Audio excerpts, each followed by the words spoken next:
Bienvenue à cet événement BPI France Inspire and Connect, un événement unique pour BPI France sur le continent africain, et j'ai le plaisir et l'honneur de recevoir autour de cette table Monsieur Adama Coulibaly, ministre de l'économie et des finances de la République de Côte d'Ivoire, Monsieur Franck Riester, ministre délégué chargé du commerce extérieur et de l'attractivité, donc de la République française, et vous, Nicolas Dufourc, directeur général de BPI France.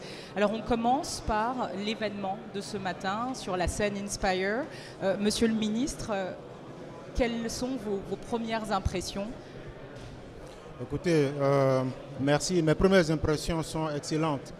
D'abord, le fait d'accueillir un tel événement inaugural au niveau de la Côte d'Ivoire, pour nous, c'est une opportunité excellente que nous voyons comme espoir pour le futur de la coopération entre les entreprises ivoiriennes et les entreprises françaises. Au cours des discussions, il y a eu des choses intéressantes qui ont été dites, notamment en matière de financement, opportunités de financement, parce que comme vous savez, plus de 90% des entreprises au niveau de la Côte d'Ivoire, ce sont en fait des PME. Et ces PME sont confrontées à des problèmes de financement. Avec tout ce qui a été dit, nous voyons qu'il y a effectivement une possibilité en fait, de régler ce problème de financement de façon définitive. Nous avons bien sûr mis en place des dispositifs ici qui peuvent être renforcés avec l'apport de BPI France, avec un engagement plus fort des entreprises françaises auprès de leurs homologues ivoiriens. On a beaucoup parlé de partenariat public-privé, on a parlé également de joint venture, on a parlé aussi de développement du capital humain. Tout ça sont des questions importantes. Et ce que je souhaite simplement, c'est qu'au sortir de cet événement, nous puissions mettre en place un dispositif de suivi pour nous assurer que tout ce qui a été dit ici puisse être concrétisé dans un avenir très proche. Alors, Monsieur Franck Riester, justement, vous parliez ce matin sur la scène Inspire de la reprise économique entre les entreprises françaises et les entreprises africaines, et notamment ivoiriennes, qui est le pays hôte. Comment ça pourrait se traduire? Qu'est-ce qu'on peut imaginer à partir d'un événement comme celui-ci? D'abord, je suis absolument convaincu que c'est un moment clé pour accélérer la reprise, tant ici en Côte d'Ivoire, en Afrique qu'en France. Certaines zones ont déjà repris dans le monde avec beaucoup d'énergie, je pense à l'Asie. Et même si la Côte d'Ivoire a su prendre les décisions pendant la crise sanitaire pour être résilient et pour pouvoir avoir une croissance assez exceptionnelle malgré la crise Covid, il n'en reste pas moins vrai qu'il faut accélérer. Et que les partenariats qui peuvent se nouer à travers un événement comme celui-là, en rapprochant, connectant les entrepreneurs français et entrepreneurs ivoiriens sur des projets de partenariat audacieux dans différents secteurs d'activité, peut être un élément clé pour l'accélération de la reprise en France et en Afrique. Je suis venu avec une délégation de chefs d'entreprise, du MEDEF International, de l'accélérateur BPI France et Business France, des chefs d'entreprise qui veulent investir ici en Afrique, augmenter leurs investissements en trouvant des partenariats avec des entrepreneurs africains. Parce que c'est ça la clé, il nous semble, de notre relation entre Côte d'Ivoire et France, et plus largement entre l'Afrique et la France. Oui. C'est un partenariat gagnant-gagnant sur le temps long, en ayant un New Deal de financement qui passe par le financement des économies, mais qui passe aussi par le financement de l'entrepreneuriat. Et nous pensons qu'avec BPI France, avec un certain nombre d'autres outils, le Proparco, Business France, nous pouvons accompagner le financement des entrepreneurs ivoiriens. Et je crois que c'était tout à fait clair, net, inspirant, oui, enthousiasmant tout à l'heure, et ça va continuer toute la journée. Alors justement, Nicolas Dufourc, BPI France a voulu un événement qui inspire et qui connecte, et on va le voir tout au long de cette journée. Mais il y a aussi l'idée d'avoir l'audace d'entreprendre. C'est ça le thème de cet événement. L'audace d'entreprendre en Afrique, en France? Absolument. Je pense qu'on est à un moment de l'histoire où on va vers une vague entrepreneuriale mondiale extraordinaire. Je pense que très peu de pays ont trouvé la solution pour financer des jeunes entrepreneurs audacieux qui sont à la frontière entre l'informel et le formel. On n'a pas encore vraiment trouvé. Et ce que je voulais dire au ministre des Finances hier et au Premier ministre quand nous nous sommes vus, c'est que je pense que BPI France a quelques ingrédients de la sauce secrète. Et que avec tout le cœur qu'on peut mettre à votre disposition. On est là pour tenter de construire un outil. Et en tout cas, il faut le trouver. Il faut le trouver parce que la quantité d'entrepreneurs qui vont avoir besoin de financement et de petits financements sur des durées raisonnables pour monter leurs entreprises, cette quantité, personne n'a jamais vécu ça dans l'histoire du monde. Jamais. Et donc il faut qu'on trouve. Hein.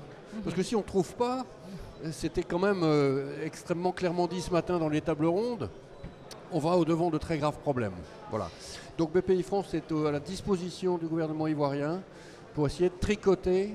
C'est vous qui le ferez, hein, c'est pas nous, mais une solution de financement pour ces catégories-là. D'accord. Monsieur le ministre, vous parliez ce matin des petits entrepreneurs qui, en Côte d'Ivoire notamment, qui sont très dynamiques, n'ont pas forcément besoin de grands financements. C'est peut-être un appel aussi à BPI pour dire que tout le monde ne demande pas forcément des financements exceptionnels. Qu'est-ce qu'on peut imaginer autour de ça ? Ben, écoutez, moi je pense que l'expérience de BPI en France est très inspirante. J'ai eu à échanger depuis hier avec le DG et il a partagé avec moi une expérience dont on parle régulièrement depuis hier. Tout à l'heure encore je lui disais que je suis impressionné que vous ayez pu en fait faire des prêts à hauteur de 400 millions d'euros à 80 000 entrepreneurs, jeunes entrepreneurs, et dans un délai d'une année. Je dis que si on peut s'inspirer de ça pour mettre le même dispositif au niveau de la Côte d'Ivoire, on aura réglé en tout cas l'essentiel des problèmes. Parce que comme je l'ai dit, j'insiste là-dessus, nous avons mis en place des petits dispositifs en matière de fonds de garantie, lignes de garantie au niveau des banques avec la Société financière internationale. Mais ce sont des dispositifs qui ont besoin d'être renforcés, d'être accompagnés pour pouvoir répondre en fait aux attentes de toute cette masse de jeunes entrepreneurs. Nous avons vraiment besoin d'aller très vite sur ces sujets-là. Mais je voudrais dire quand même que dans la salle tout à l'heure, vous avez vu une masse critique de talent, une masse critique d'intelligence. Si on met tout ça en synergie, c'est sûr que nous allons arriver à changer véritablement la Côte d'Ivoire, changer l'Afrique de l'Ouest et changer l'Afrique et pourquoi pas le monde. Essayer d'aller au-delà de la zone UMOA, tout un challenge, un défi. Franck Riester, l'enjeu de cette relation avec l'Afrique, une relation économique, comment aujourd'hui on peut imaginer les pages de demain? Comment est-ce qu'on l'écrit? On sort tous de cette crise Covid-19 assez épuisée et encore la bataille n'est pas terminée, mais pourtant il faut créer, il faut continuer de créer, il faut continuer d'entreprendre. Ce que j'ai ressenti vraiment très fortement ce matin, c'est qu'on est ensemble. On est ensemble à relever les défis qui sont finalement des défis assez communs que nous partageons. Le défi de la jeunesse, le défi de la formation de la jeunesse. Oui. Comment réussir à ce que des jeunes qui sont décrochés du parcours scolaire, ici en Côte d'Ivoire, là en France, puissent malgré tout bénéficier d'une formation pour avoir un métier qui leur ouvrira la porte d'un emploi. La question du financement des entrepreneurs. Comment on arrive en France, comment on arrive en Côte d'Ivoire à relever la question du financement des entrepreneurs et cette audace entrepreneuriale, de cette créativité folle, de cette ambition qui est de plus en plus importante en Côte d'Ivoire et en France pour réussir les rêves entrepreneuriaux de toutes ces personnes. Et ces défis-là, si on est ensemble pour les relever, on va les gagner. Parce qu'on attend à apprendre mutuellement des uns des autres.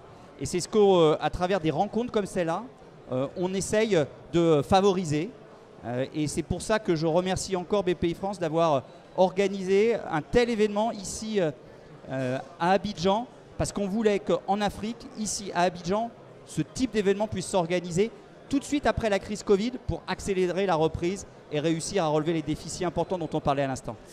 Merci Monsieur Koulibaly, je vais vous donner le mot de la fin.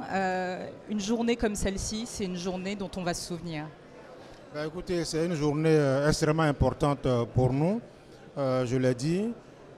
Nous considérons que le choix de la Côte d'Ivoire déjà pour abriter un tel événement, qui est un événement inaugural en tout cas sur le continent, parce que c'est la première fois qu'un tel événement se tient sur le continent. Le choix d'Abidjan est juste et je voudrais remercier donc les initiateurs du choix d'Abidjan et dire effectivement que nous avons ici un environnement des affaires qui est assez porteur, assez incitatif et assez propice au développement des affaires. Je pense que toutes les entreprises qui sont venues de France peuvent, dans les échanges avec leurs homologues ici, se rendre compte qu'on peut faire des affaires ici. On peut faire des affaires ici, il y a de l'argent à gagner, il faut simplement oser, il faut avoir de l'audace. Oser entreprendre. Merci beaucoup d'avoir été avec nous, Monsieur le Ministre. Merci, messieurs. On va se retrouver le reste de la journée.